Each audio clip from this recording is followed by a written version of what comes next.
Welcome है हमारी एक और न्यू वीडियो में। क्या आप जानते हैं कॉफ़ी पीने की शुरुआत सबसे पहले किस मुल्क में की गई थी? जी हाँ, आज हम एक ऐसे मुल्क की बात करेंगे जहां अगर शौहर अपनी बीवी की कॉफ़ी की डिमांड को पूरा नहीं करता तो बीवी के पास पूरा हक है कि वो अपने शौहर को डिवोर्स दे दे। इस मुल्क में लाल टोपी पहनने पर पाबंदी है। इस मुल्क के बारे में कहा जाता है कि ये हिस्सा सबसे पहले आबाद होने वालों में से एक था, जिसकी तारीख 8500 साल यानी कि 8500 साल पुरानी है। और ये वाहिद ऐसा मुल्क है जिसका एक हिस्सा यूरोप में और दूसरा एशिया में है। जी हाँ, आज हम बात करेंगे तुर्की की। आप देख रहे हैं अपना यूट्यूब चैनल इम्स पॉइंट। चले वीडियो का आगाज़ करते हैं। तुर्की मशरिकी यूरोप और मगरबी एशिया में फैला हुआ है। इसकी सरहदें 8 ममालिक से मिलती हैं, जिसमें यूनान, Bulgaria, Georgia, Armenia, Azerbaijan, Iran, Iraq और शाम है। तुर्की की सरकारी ज़ुबान तुर्किश है और इसका दारुल हुकूमत अंकारा है और सबसे बड़ा शहर इस्तांबुल, जो पहले कुस्तुनतुनिया था। और इस्तांबुल ही एक ऐसा शहर है जो दोनों बड़ा आज़मों में मौजूद है। और इस्तांबुल में 2 इंटरनेशनल एयरपोर्ट हैं, जिसमें से एक यूरोप के लिए और दूसरा एशिया के लिए। तुर्की में जमहूरिया तुर्की की बुनियाद 1923 में सल्तनत उस्मानिया के ज़वाल के बाद रखी गई थी, जिसके पहले सदर थे मुस्तफ़ा कमाल अतातुर्क। इस्तांबुल में एक ग्रैंड बाज़ार है जो दुनिया का सबसे पुराना और सबसे बड़े बाज़ारों में से एक है।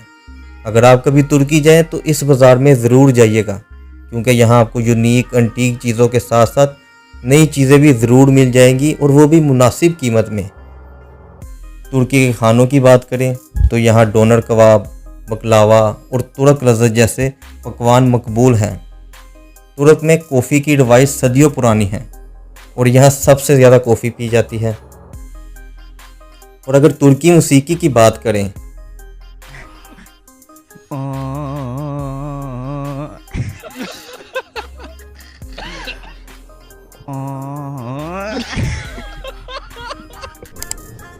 ये क्या है? ना गुस्से में इधर उधर निकल जाता हूँ। रवायती तुर्क मौसीकी की बात करें तो इसमें क्लासिक, उस्मानी मौसीकी और लोक मौसीकी जैसे अनवा शामिल हैं।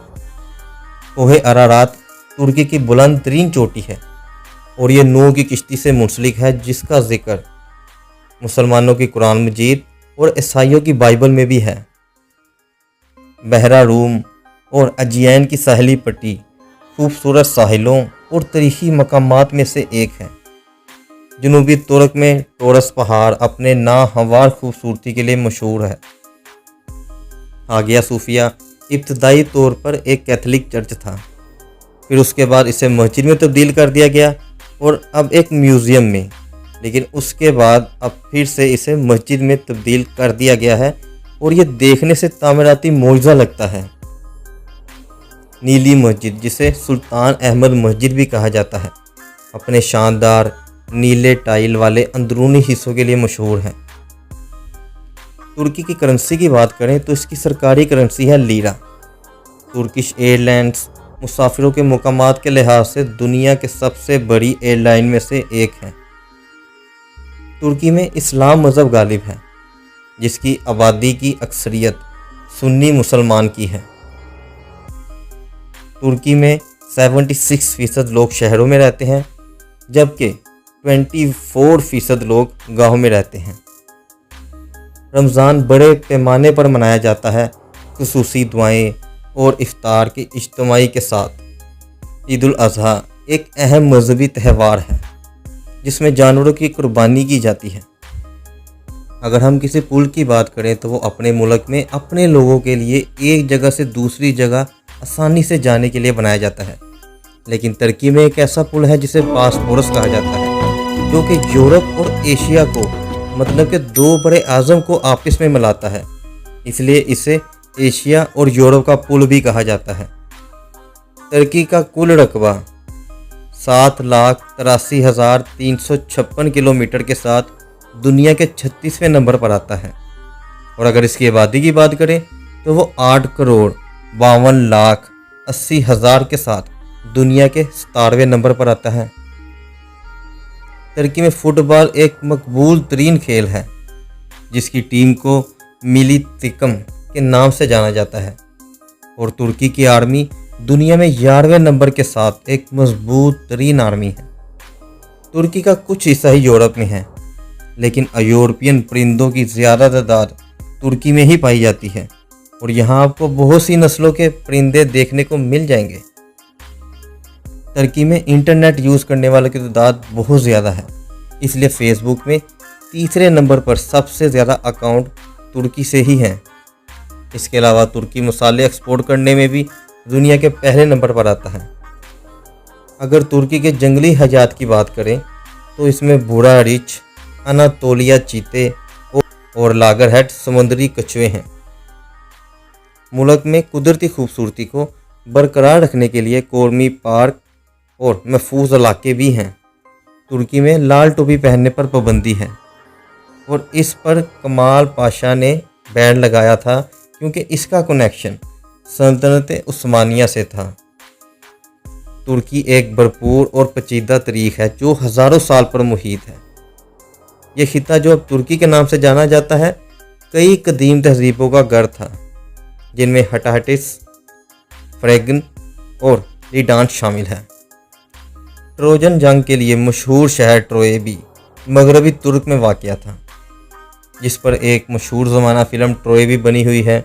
बाज़ंतीनी सल्तनत इस्तांबुल, जो पहले बाज़ंतीनी और बाद में कुस्तुनतुनिया के नाम से जाना जाता है, 1000 साल तक बाज़ंतीनी सल्तनत के दारुल-हुकूमत के तौर पर काम करता था, यहाँ तक कि इसे 1453 में उस्मानी तुर्कों ने फ़तह कर लिया।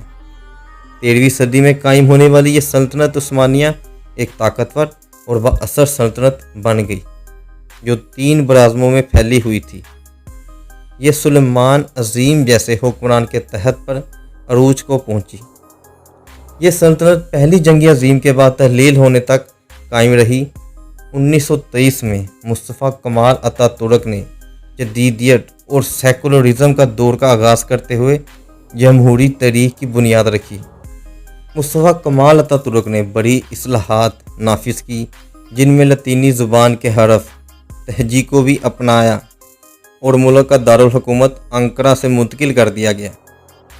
1923 में लुआज़ान मुआहदे ने तुर्क की खुद मुख्तारी को तस्लीम किया।